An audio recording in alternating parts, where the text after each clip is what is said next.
Yasan ababiem ye kono da me yeti asese omo ankasa no anu yie no anu yie to either say oba no nja ya ware ana say wontina se e wo no oba no ensem but daddy denti enu nso kanu ntina no pe oba maba wona ase why so for pain na me fa ne say lady problem all facing na ko ye wa sorry ba ana de betu woni ma ka wada roma asem ben ana se say na obiti anka be handle situation.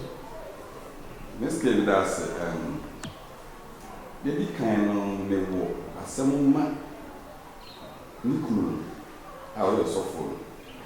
They come from their soft point of view. And our barn also, say, make a kind, or not so mistake. Or ye, Nyama said, will be a moon, the mistake away. You know how best to be to me, I resolve. The result, I make answer the answer, I won't give you an answer. Only kuno ne offense or balancem. Did kind of make a bear manner? I will also for them. The sea when you mean now, you need none of fatale.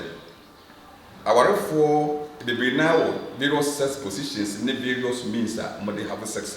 You who be social media or more church in now. But ye as Christians, they will go straight to what the Bible says. Say obema ene oba ehia ye obabia omo efa entino ye ntimi mfiri ho enko any other place and this all kind Romans chapter 1 say verse 24 to 27 na Awurade erefe ye ntu abrabo bia ye boy ntema Yakobon ayi ya madwen a emfra say obema ejai see the Yamiasha to says so no oba eda and I am ekofa ni nyonko bem and na oba nso ejai said the Yamiasha to says so mu it is oba no bema eda ekofa ni nyonko ba but the media him ho no say the normal way as say have sex no e obema ene oba na obema no elusu oba no let me use the word vagina. Yes, that is what should be. And if you look of any other place, it is outside vagina, it is contrary to what is prescribed. Now, so for as I see, set that example. As I see, set that example because when we go down, I saw them on church, master of myself will be able to me access. No, it is wrong. And it may as mean to mean church will be say on West Hardian and say me in the first place. Me. And it's a little suggestion you first and foremost, you should have rejected it. It's all rejected on the grounds of scripture. So, what Banana onim, Yamina Samuna onim, there is no spiritual implications. At least you must know. And that's what me rejected in the first place. And to accept that one, the man acted was in bad faith. It was wrong. Secondly, I met me a kafa or software no adem say. I never come by the usual and channel self-control. If you read 2 Timothy chapter 3 and verse 3, one of the things qualifications in self-control. So what me I shall also say when we read to we didn't yare. Me put in that way. Yes. Obeying and saying, no me command communion be invalids in Penifuni be no me quite say. All my would be 85 to 90. They say, man, I want to say, what's also for their question, Mr. Me? I'm so bad that my business and wouldn't be what's the last question, Mr. Memunia? I'm so bad. What's in that woman or paying for? Would there be something not to say, and do not something for your father? In other words, your father say, when the 80 years, the economy, every day must know, say. When we do any mistake, you could say no to say, oh no, it doesn't understand that question because I must understand, say, 80 years to 90 years, definitely no. I put ninja. And then all cassettes, me who are paying for and we have to be understand to say because we are so that is a partner analysis. And did I make an assent or bad for you from the one who is so bad woman? Why are for that situation, woman? And it is a way what that situation. Now you claim to love that person because underlying we are the one you love. And if you love that person, Yakupon edu yasin. he did something extraordinary. He gave his only. They assume the book or the mind. And so if you love somebody, as I said, demonstrate. And you can say, I love you. And I say, may talk her, may sit down their money and then no. Maybe I would demonstrate a more independent who said, you care. Yes, the situation the woman was in a situation that medically, you know, on to me go through that process. A balance when you say no, aside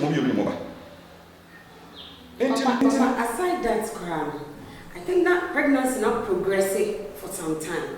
And some obe who say, "Certain so nini kuni da pe oti pain." And some gynecologist never catch and say, "And yes, son baby, on holding on to sex, no, till waoba." That time now, with the letter we read, now pregnancy is almost 6 months. 6 months. It's definitely 3 months and some weeks.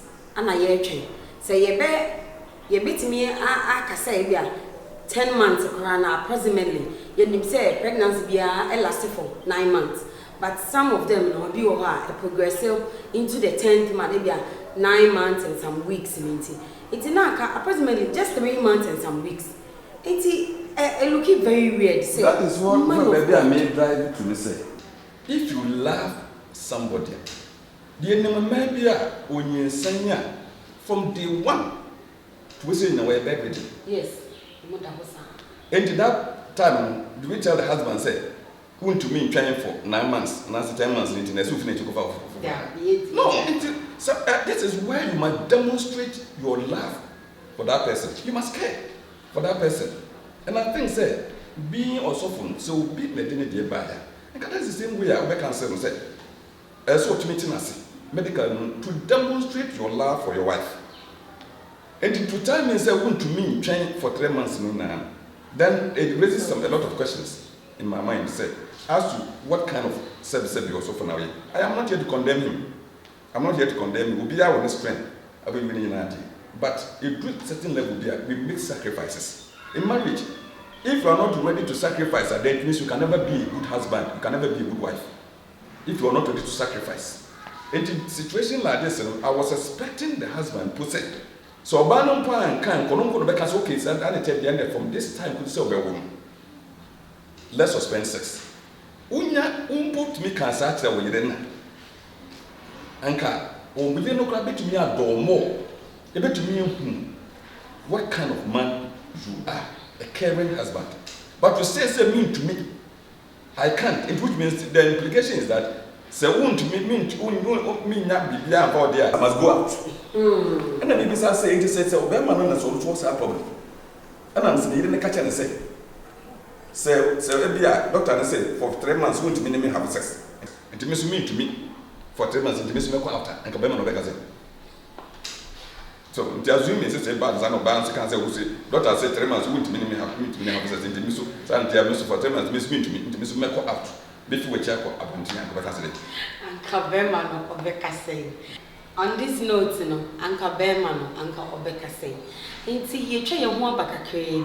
Now, me sure say, if you are joining us and you are listening to whatever is going on today, discussion we say what follow baby I started free year self-discipline about be do pastoral level what about be do love what be do caring what about be do all that we have consumed and our program is so dear and say you have prepared a lot of questions now me who say comment button is telling me I have questions to answer and see you try your questions are being na ya de bema papa na wa boy amaya answer.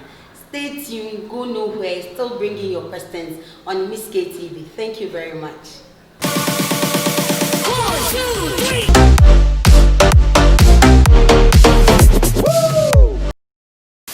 Miss K TV, all you need to know. I'm sure you're being. You can say you're kwaba, now you be reading all the questions you've left in the question button. Now I think these questions are making me know say you are all enjoying this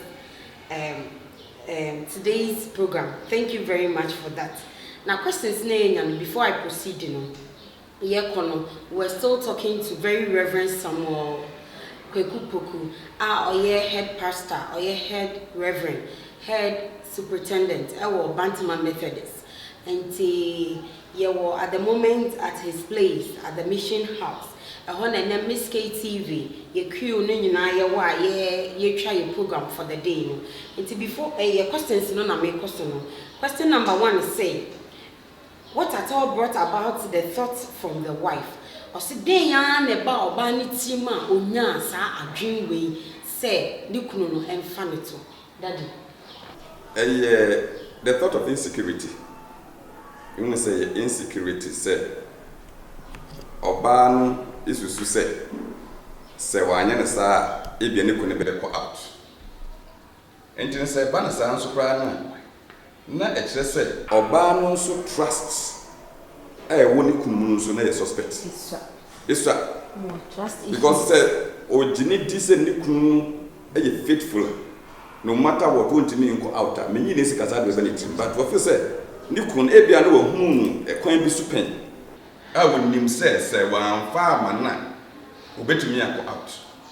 Possibly me feel say no ntinu a case of mistrust, a demonstration of mistrust. Na sa say make antina medical cancer so can Genesis chapter 16 1 to 6. Sarah did the same thing. Ono did na ye ba a wonya and ono force ya person of boy nyankopon by force. We can't help God. What the man said Sarah Abraham ne ba wa higa enko yen nim the implications of sad decision we take here. Abraham could have rejected it, but Abraham rejected it. Also agree so and we know the implications are also Brunei.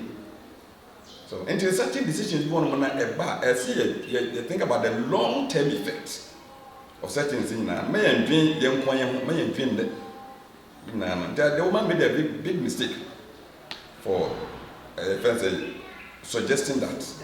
See, I draw question if we identify a we now will be saying what at all brought about that thought, Miss your papa answer that question or every or say a insecurity, any other situations in a man or ban or a My second question is from Joe of Accra. That's what he said. He says he's Joe from Accra.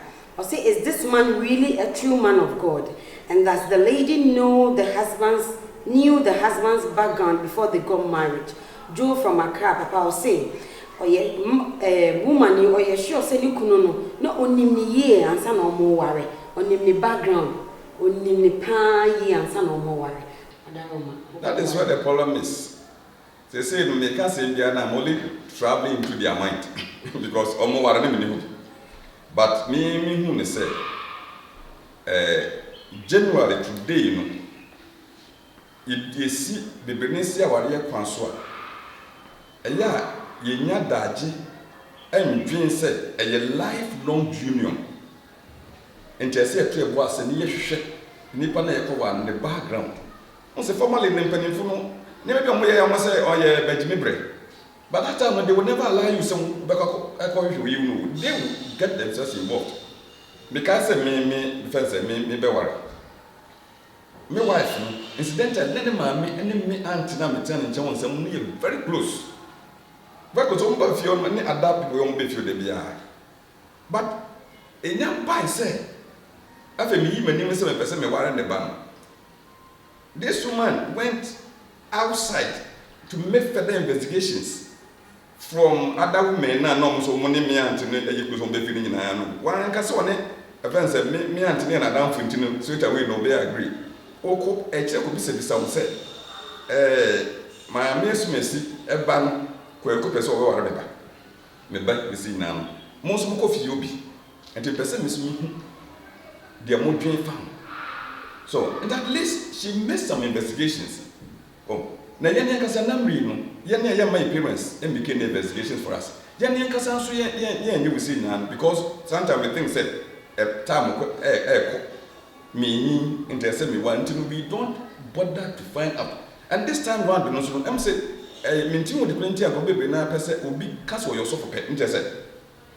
Perfect. Or placing in a certain position and say man obi a person or worrying na. And you know, and you will be our council also. And that is what we must do. And I worry the Okumu. You say a lifelong union.